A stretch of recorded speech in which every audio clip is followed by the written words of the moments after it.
একে তারা একটা রুমের মধ্যে থাকতে দিলে রায় তখন মনে মনে ভাবতে থাকে, এই পরিবারটা আমাকে কতটা আপন করে নিয়েছে, আর আমার নিজের পরিবারের মানুষরাই আমাকে মারতে চায়, নিজের বোন হয়ে আমাকে মারার চেষ্টা করেছে। আমি কি করে সে পরিবারে ফিরে যাব? তারা ভালো থাকুক, আমি আর তাদের মাঝে ফিরতে চাই না। আমাকে সুস্থ হয়ে যত তাড়াতাড়ি সম্ভব একটা চাকরি খুঁজতে হবে। এই কথাগুলো নিয়ে রায় চিন্তা করতে থাকে। এরপর দেখা যায় রায়কে চেক আপ করার জন্য ডাক্তার এলে রায়কে প্রশ্ন করে বলে ওঠে, তোমার যে একটা নাম রাখা হলো, নামটা যেন কি? তখন রায় চুপ করে থাকে। ঈশা তখন রায়ের পক্ষ থেকে বলে ওঠে, অনামিকা। এরপর দেখা যায় রায়ের চেক আপ করে ডাক্তারটা বেরিয়ে যাওয়ার সময় ঈশা ও রঞ্জন বাইরে গিয়ে ডাক্তারকে প্রশ্ন করে বলে ওঠে, এর সকল কিছু মনে করতে কতটা সময় লাগতে পারে? তখন ডাক্তার বলে ওঠে, যে কোনো সময় রোগীর স্মৃতি ফিরে আসতে পারে, আর আমি যে মেডিসিন গুলো লিখে দিয়েছি সেই মেডিসিন গুলো রোজ তাকে টাইম মতন খাওয়াতে হবে। তখন ঈশা বলে ওঠে, সমস্যা নেই, আমি নিজের বোনের মতন করে তার যত্ন করব। অন্যদিকে দেখা যায় সূর্য ও তার পরিবার রায় মারা গেছে এই খবরটা জানতে পারে, আর এই কথা শুনে সূর্য পুরোপুরি ভেঙে পড়ে আর চিৎকার করে বলে ওঠে, না, রায় মরতে পারে না। এ বলে অঝরে কান্না করতে থাকে। তখনই সূর্যের মা সূর্যের কাছে এসে তাকে শান্ত করে বলে ওঠে, নীলুর মতন বোন যে পরিবারে আছে সেই পরিবারের রায়ের মতো মেয়ে বেঁচে থাকতে পারে না।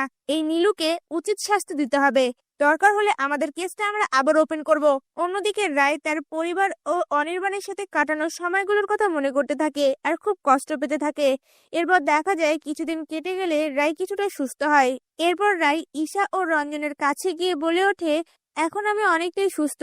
আপনারা আমার সত্যি অনেক বড় উপকার করেছেন। আমার মতন অচেনা অজানা মেয়েকে আপনি এই বাড়িতে ঠাঁই দিয়েছেন, এতটা যত্ন করেছেন। আসলে আপনাদের ঋণ আমি কখনোই ভুলতে পারবো না। আর এখন তো আমি সুস্থ, আমি চাইছি একটা চাকরি জোগাড় করে এই বাড়ি থেকে চলে যাব।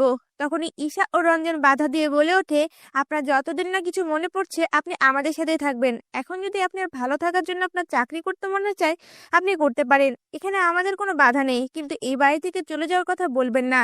এরপর দেখা যায় রায় চাকরি খোঁজার জন্য বিভিন্ন জায়গায় ইন্টারভিউ দিতে যায়। অন্যদিকে সূর্য তার অফিসিয়াল কাজের জন্য কলকাতার বাইরে আসে। ভাগ্যক্রমে রায় যে জায়গায় চাকরি খুঁজতে গিয়েছে সেই আশেপাশে সূর্যেরও কাজ পড়ে। আর হঠাৎই সূর্য দূর থেকে রায়ের মতন কাউকে দেখতে পেয়ে চমকে ওঠে আর মনে মনে বলতে থাকে, রায় বেঁচে আছে। এই বলে ছুটে রায়ের সামনে এসে দাঁড়ায়, আর রায় সূর্যকে দেখে চমকে ওঠে। এরপর দেখা যায় সূর্য রায়কে বলে ওঠে, রায় তুমি বেঁচে আছো? রায় তখন সূর্যের দিকে তাকিয়ে না চেনার ভান করে বলে ওঠে, আমার নাম অনামিকা, রায় না। আপনি কে? আপনাকে তো আমি চিনলাম না। কথাটা শুনে সূর্য অবাক হয়ে যায় আর অপলক দৃষ্টিতে রায়ের দিকে তাকিয়ে থাকে। তা ভিউয়ার্স, এমনটাই যদি নতুন পর্বগুলিতে হয় আপনাদের দেখতে কেমন লাগবে?